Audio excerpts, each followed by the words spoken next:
वहीं मंदसौर में पेयजल संकट गहरा गया है। ग्रामीण इलाकों में लोगों को पानी के लिए काफी दूर तक भटकना पड़ रहा है। शहरी क्षेत्र में टैंकर्स से सप्लाई हो रही है। शहर में शिवना नदी और कालाभाटा बांध से पेयजल की सप्लाई होती है, लेकिन दोनों में पर्याप्त पानी न होने से 20 निजी स्रोतों को नगर पालिका ने अधिग्रहित किया है।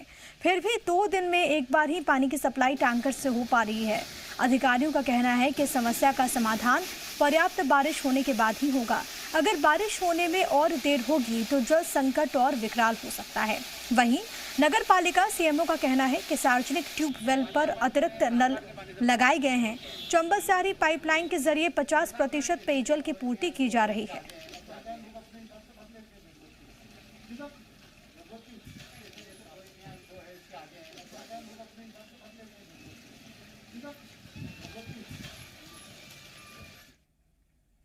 तो वहीं मंदसौर में जारी पानी के संकट के दौर में सियासत भी तेज हो गई है। कांग्रेस पेयजल योजनाओं के समय पर पूरा ना होने का आरोप लगाते हुए जिम्मेदारों पर कार्रवाई की मांग कर रही है।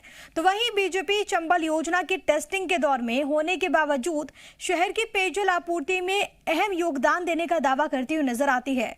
कांग्रेस नेता हनीफ शेख ने आरोप लगाया कि शहर को पेयजल सप्लाई करने वाले तमाम पेयजल स्रोत पूरी तरह से सूख चुके हैं। शहर की पेयजल आपूर्ति चंबल योजना के तहत एक पंप से आने वाले पानी से की जा रही है।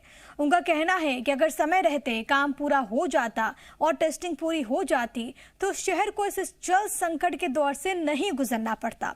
वहीं बीजेपी विधायक यशपाल सिंह सिसोदिया का कहना है कि पिछले साल बारिश कम हुई, जिसकी वजह से जिन जल स्रोतों पर पेयजल के लिए निर्भर रहते हैं वो भर नहीं पाए थे और इस बार भी अभी बारिश नहीं हुई है और इस वजह से संकट उत्पन्न हो गया है। जनता को पहली बार कृत्रिम जल संकट झेलना पड़ा, जबकि 60 लाख करोड़ रुपए ऊपर से राशि खर्च हो गई, लेकिन इसके बाद भी मंदसौर की जनता पेयजल संकट से जूझ रही है। और अभी वर्तमान में आप जाके देखें शिवना नदी में और कालापाटा बांध में पानी ही नहीं है। ये जो एक पंप के माध्यम से चंबल का जो पानी आ रहा है उससे पर्याप्त पेयजल तो पूर्ति हो ही नहीं सकती। एक बार पहले भी इन्होंने घोषणा करी थी कालापाटा बांध बनाते समय कि हम 50 वर्षों से मंदसौर की पेयजल व्यवस्था को खत्म कर देंगे। क्षेत्रफल के मान से और नंबर ऑफ कनेक्शन के नाम से शहर में संख्या बढ़ गई है।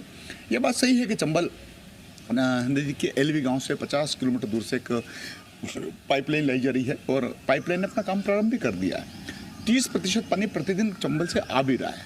यह कहना कि पूरी की पूरी योजना ही फेल होगी, मैं समझता हूँ गलत है, क्योंकि अभी इसका टेस्टिंग भी चल रहा है। अभी पंप 2 एंड पंप 3 ये लगातार अगर 3 चलेंगे तो थोड़ा बहुत डैमेज और होगी पाइप। खंडवा की जनता को वक्त पर पानी मिल सके, इसे लेकर खंडवा नगर निगम में एक नई व्यवस्था बनाई है। इसके तहत अब पानी के टैंकर्स का टाइम टेबल निश्चित कर दिया गया है और हर टैंकर पर निगरानी के लिए अधिकारी नियुक्त किए गए। खंडवा के 50 वार्डों को 9 जोन में बांटा गया। प्रत्येक जोन की जिम्मेदारी एक अधिकारी को सौंपी गई।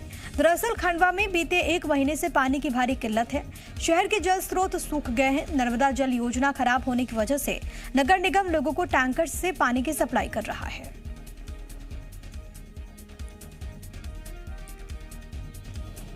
और इस वक्त मेरे साथ मेरे 2 सहयोगी जुड़ गए हैं। मंदसौर से मेरे साथ मेरे सहयोगी मनीष बने हुए हैं। इसके अलावा खंडवा से मेरे साथ मेरे सहयोगी प्रमोद जुड़ गए हैं। सबसे पहले मैं मंदसौर का रुख करना चाहूंगी मनीष, क्योंकि जो हालात हैं वो बहुत ज्यादा गंभीर बने हुए हैं। पेयजल का संकट गहराता जा रहा है। विभाग की ओर से क्या तैयारियां उन इलाकों में जहां पर ऐसी स्थिति बनी हुई है वहां पर किस तरीके से मदद पहुंचाई जा रही है? जी बिल्कुल, पेयजल संकट गहरा रहा है, जबकि मौसम जब आमतौर पर देखा जाता है कि इस महीने में पेयजल के सारे स्रोत लबालब भरने की ओर होते हैं, अच्छी बारिश हो रही होती है, मौसम सुहाना होता है। लेकिन अभी तेज गर्मी यहाँ हो रही है और जो जितने पेयजल स्रोत हैं सारे पेयजल स्रोत में पानी लगभग सूख चुका है। यह शहर का जो मुख्य पेयजल स्रोत कालाभाटा की बात करें, रामघाट की बात करें, शिवना नदी की बात करें, तेलिया तालाब की बात करें, सभी पेयजल स्रोत पूरी तरह से सूख चुके हैं। उनमें इतना पानी नहीं कि पेयजल की सप्लाई मंदसौर की जनता को की जाए। तो कहीं ना कहीं जो चंबल योजना के तहत 50 किलोमीटर दूर से एलबी से पानी पंपिंग करके लाया जा रहा है, वो योजना भी अभी अधूरी है, टेस्टिंग के दौर में है। तो उसका एक पंप चला के उससे पानी को लाया जा रहा है और उससे पानी इकट्ठा किया जा रहा है। बाकी पानी यहाँ के स्थानीय पेयजल स्रोतों से इकट्ठा करके और 2 दिन में एक बार पेयजल की सप्लाई की जा रही है। जिन इलाकों में पेयजल सप्लाई नहीं हो पा रही है, वहां पर टैंकरों के माध्यम से पानी को पहुंचाया जा रहा है। हालांकि प्रशासन पूरी तरह से कोशिश कर रहा है कि कहीं न कहीं लोगों को परेशानी का सामना न करना पड़े और उन्हें पर्याप्त पेयजल उपलब्ध हो। लेकिन अगर वर्षा में और देरी होती है, मौसम में बारिश में खींच होती है, तो कहीं न कहीं बड़ी परेशानी का सबब हो सकता है और इसी वजह से लोग बहुत ज्यादा चिंतित हैं आने वाले वक्त के लिए। प्रमोद भी मेरे साथ, मेरे सहयोगी बने हुए खंडवा से। प्रमोद, क्योंकि अभी हम दर्शकों को बता भी रहे थे कि वहां पर पानी के टैंकर्स का टाइम टेबल निश्चित कर दिया गया, इसके अलावा अधिकारियों की भी नियुक्ति की गई है।